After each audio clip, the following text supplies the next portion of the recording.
Good afternoon, everyone, and welcome back to King B's Weekend Ramblings podcast. And today I'm talking about risk. The risks we need to consider before putting our hard-earned money into any share. It is so important. And yes, we all have our own risk profiles, but maybe our risk profiles are wrong. And maybe we need to consider things slightly differently so that we one, protect our capital, and two, grow that capital. Two major factors, obviously, when we put our money into a stock.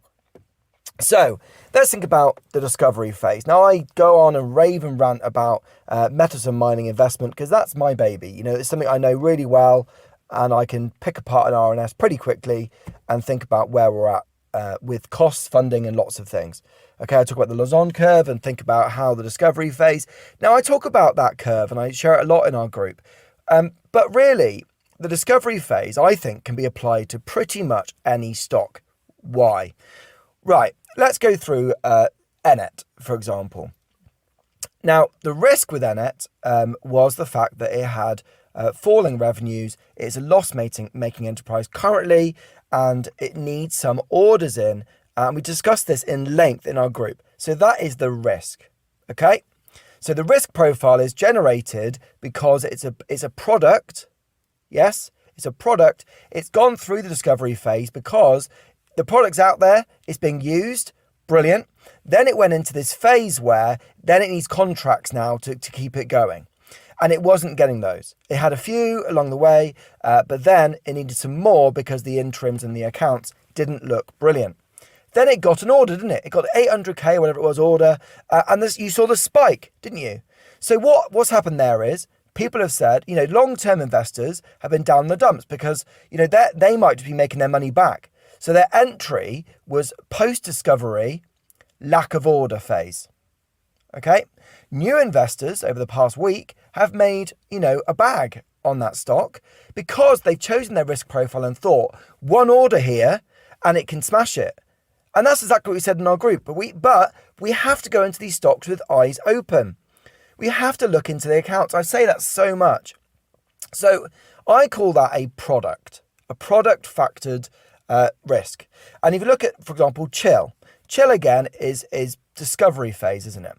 It's got a product in the market. It's with some really big retailers and some really good websites and online retailers. So great. Discovery phase. Now the risk profile is about, if no revenues come in or the revenues don't match expenditure, it's going to be loss making, isn't it? But a few good contracts and it's away again. So that is product risk. And that the product sort of industry and that sort of technology industry, that's where it is.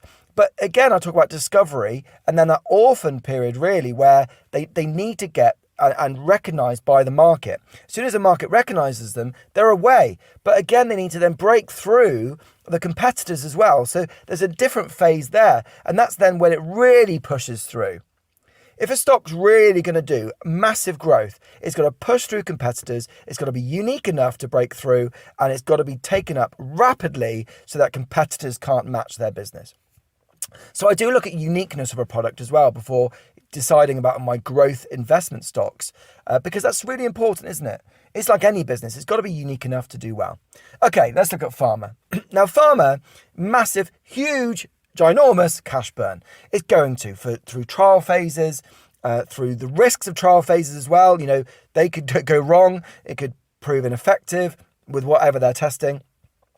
But, recent farmers that we get RNSs about in the small cap world are all doing pretty well, aren't they? They're all proven that they're doing well, that they're testing, and it's proving that it's working, which is great.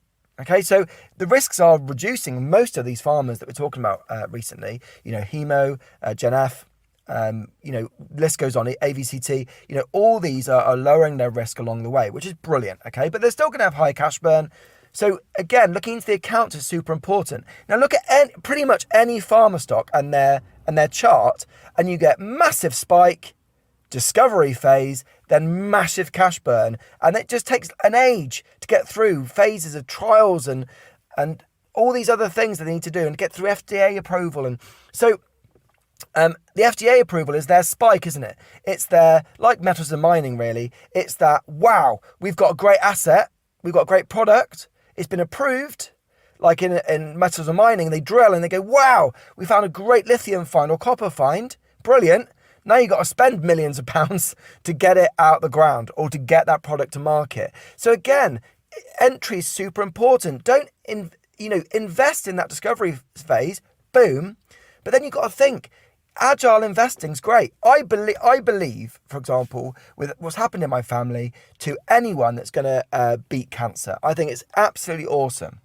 But that's me morally saying, oh, I love this stock. It's not me saying, do you know what? They're going to use all my cash to basically get this product to market. No, I need to buy into a stock when I'm in discovery phase, and I'll sell the stock when it's spiked. And then I'm going to let them do their thing, get through the trial phases, and then I'm going to enter again when I can see it going to be another catalyst and then rise again. Really, what we do is agile invest in catalysts. If we put it to the simplest forms, we are not here to support the company, really. And that sounds a really weird thing to say, because I'm a massive supporter of lots of companies on AIM. I think they're doing a great job, but there are lots of them are not. They're not growth stocks. And we need to really think, we're not here to be a dilutionary effect to pay for drilling. We're not there for that. We are there to watch, wait, and invest at the right times. Watch, wait, trade at the right times. So what I would say is about any stock we talk about in our group or across X and all these different things, a lot of people talk about catalysts. That's all they talk about. This is coming, the timeline's coming. That is sentiment-driven trading. Now, I'm an investor, but I will also trade on the side with my 20% of my pot. And what I'm doing is I'm just watching the market, watching and waiting. And when the right time is there, I will put my money into it, wait, remove it, and then decide whether I'm going to reinvest it or I'm going to move on and reinvest it later. Have a good watch list. Look at them. And look at our trackers we just posted in our group. AI trackers and lithium trackers. Look at the difference in when they fall and spike. You could follow curves and discovery curves really closely with each stock and say, okay, let's look at the stock. What phase are they in of their project? Are they in really early phase and a few recognized by the market will make it spike? Brilliant. When it spikes, what am I going to do with my money? So you've got to strategize. You've got to think really clearly on your strategy here. Do not put your money into any share without a strategy. Do not listen to the mass and go, oh, do you know what? I'm going to follow everyone. Yeah. Because they're going to sell tomorrow. So don't follow them. Go in with it and go, right, what's my strategy here? Is the share price low enough that my risk is reduced? Or am I buying on an 80% spike, which could lose me 40% tomorrow? Enet, for example, again, spiked. And I think it dropped, a good 10, 20, 30% after that. So people buying on that sentiment spike have lost 30% the next day. Again, you've got to go in with a strategy. Enet, for example, still needs orders. It was 3.7 million down in the accounts. 800k ain't going to cut it, but it's a bloody good start. And what I'm saying is you've got to think about risk. Risk. GST is another one. Again, doing great work, putting the right components together to make GS Money and all these other things work really well. But it's still got to prove it. It's in that really exciting discovery phase, really, and now it's got to prove it with some real money coming into the business. So again, I love our group and I love what we talk about, but we need to be risk adverse, really, and going into every share with eyes open. Ask the right questions, put questions out to groups and to platforms to really check against these things. Don't follow the masses. That will get you hurt. Follow the sense, follow the risk, follow the strategy that works for you as an individual, not me, not anyone else. I've got a different strategy to you possibly, but that's good.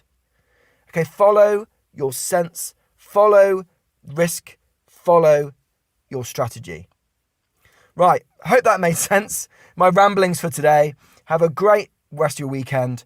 And if you like what you hear, we're the largest Telegram group in the UK. We focus on this stuff like risk, strategy, and talking about stocks in a really deep way.